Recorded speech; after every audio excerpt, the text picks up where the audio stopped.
New at 6, you may repay the unconditional love of a pet with the best food you can find. But how healthy is that food after all? An organization says many dog and cat foods have frighteningly high levels of things like lead and arsenic.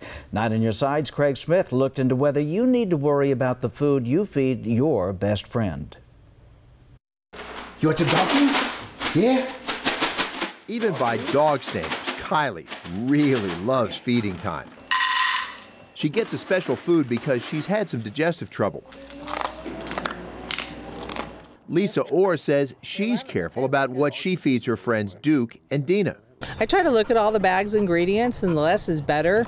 More pure protein, vegetables, a lot less byproduct. An organization called the Clean Label Project says its pet food analysis found high levels of toxic substances like arsenic and lead, and it did not seem to matter whether the food was cheap or very expensive. You can find test results on the project website. Jacqueline Bowen of the Clean Label Project compared the food to the infamous lead contamination in Flint, Michigan's water system. Compared to the lead levels that were seen in the Flint, Michigan public health drinking water crisis, the levels of lead in the pet foods were 16 times the levels observed in Flint, Michigan drinking water. She says the project compared lead in pet food to lead in water to help consumers understand the issue. As a veterinary pathologist, Dr. Robert Glock studies illness in animals. He says that comparison is just not valid. They're using water standards for humans, and they're using those standards to compare dog foods, food versus water, dog versus human. Species have very different toxic levels. Dr. Glock says in more than 30 years of work, he has not seen poisoning as a result of dog food. If they're implying that there's some harm to the animal, they need to show us that harm.